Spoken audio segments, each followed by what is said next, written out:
Արդյոք Հայաստանում կա սոցիալական եւ աղքատության խնդրեմ։ Այո, Հայաստանում կա սոցիալական եւ աղքատության խնդրեմ։ Բայց մենք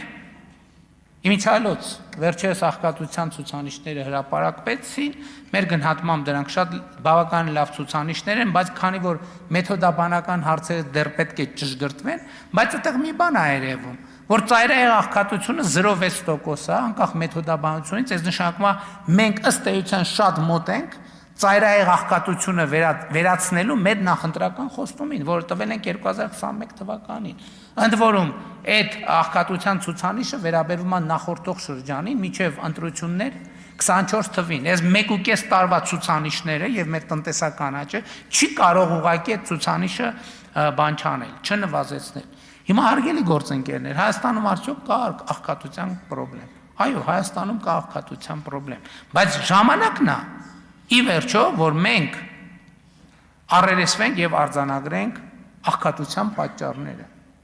Հայաստանի Հանրապետությունում այլևս աղքատության պատճառն այն չի, որ աշխատատեղ չկա։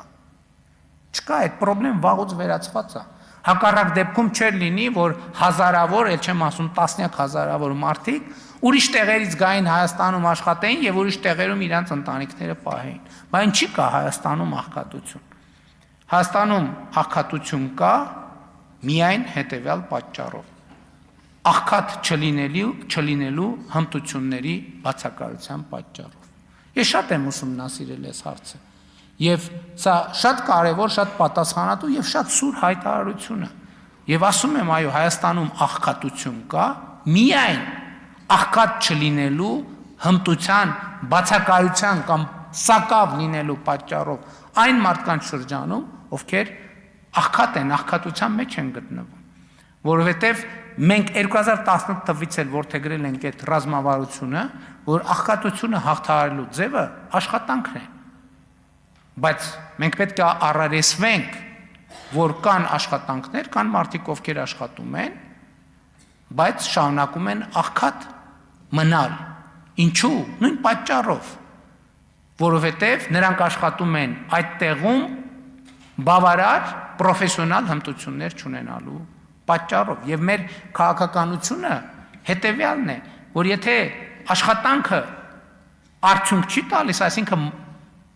կարճ ասած, եթե աշխատանքը մարդու բարեկեցությունը չի ապահովում, ի՞նչ է պետք անել։ Պետք է վերադառնալ կրթությանը, աշխատանքային հմտությունների զարգացմանը։ Եթե դրանից հետո էլի իր աշխատանքը իր բարեկեցությունը չի ապահովում, ինչ է պետք անել։ Էլի է պետք վերադառնալ կրթությանը եւ աշխատանքային հմտությունների զարգացմանը։ Եվ սա պետք է լինի մեր քաղաքականությունը աշխատանքի ոլորտում։ Շատ խոսվում է թոշակների եւ թոշակառուների մասին։ Հարգելի գործընկերներ, 2025 թվականի հունվարի 1-ից թոշակառուների եւ նպաստ հաշմանդամության թոշակ ստացողները, եկեք պայմանական, որ շատ երկար տերմինաբանություն չօգտագործեմ, թոշակները ավելանում են։ Պարզապես մենք, այո, նաև հասկանում եք, կառավարելը եւ կառավարումը ունի նրբություններ եւ մենք էլ սովորում ենք ավելի արդյունավետ կառավարել։ Մենք ինչ ենք ասում ենք, լավ, թոշակառուների թոշակ ամսական 11,000 դրամով 11,000 դրամով կամ 10,400 դրամով ավելացնենք, ինչ անելու թոշակառուն։ Այդ գումարը ինչ անելու, ինչի վրա ծախսելու։ Մեր հետազոտությունը ցույց է տալիս, խոսք այս դեպքում 65+ տարեկան թոշակառուների մասին է։ Մեր հետազոտությունը ցույց է տալիս, որ մարդկանց առաջնային ծախսը առողջապահությունն է։ Հիմա հետևաբար ինչի մենք մարդկանց տանք այդ փողը, որ ինքը չիմանա, թե ինչպես այդ փողը արդյունավետ օգտագործի իր առողջապահության վրա։ Գնա դեղատուն այլ բան գնի, քան պետքա գնի, գնա ստանա այն բուժտարայությունը, քան պետքա ստանա։ Մենք այդ 10,000 դրամը դնում ենք առողջապահության ապահովագրության մեջ, ստեղծում ենք համակարգ, որտեղ ինքը ստանալու է մեծ հավանականության, ոչ թե 10,000,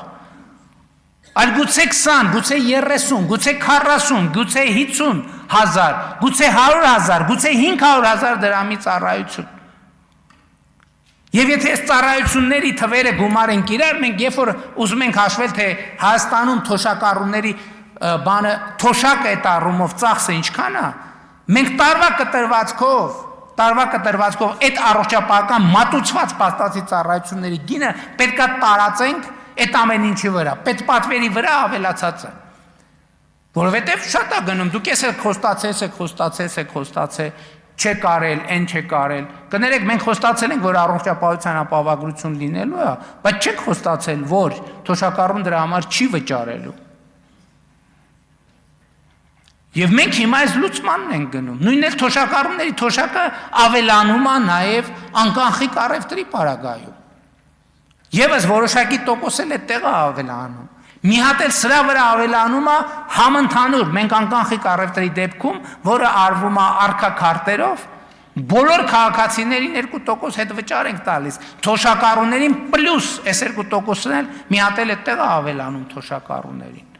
Էլի եթե համեմատել ունենք, սիրում են խոսել համեմատելու մասին։ Իսկ նաև մենք էս էլ պետք է հաշվի առնենք, հարգելի գործընկերներ, 2018 թվականի համեմատ թոշակառուների թիվը Հայաստանի Հանրապետությունում աճել է 106,697 մարդով, 19%-ով։ Ընդ որում, ես ուզում եմ, ինչի եմ գոհ նաև մեր աշխատանքից, որովհետև 2018 թվականի հունվարին Հայաստանի Հանրապետությունում թոշակառուների թիվը ավելի է եղել, քան աշխատողների թիվը։ 555,000 թոշակառու ա եղել, 513,000 աշխատող։ Այսօր էլ այս ճեղքը կամ այս հարաբերակցությունը մեզ այսքան էլ չի բավարարում։ Եվ ես առողջապահության ներողություն աշխատանքի եւ սոցիալական հարցերի նախարարը երբ որ նշանակեց, իհարկե նախորդ նախարարի առաջ էլ ես այդ խնդիրը դրել էի։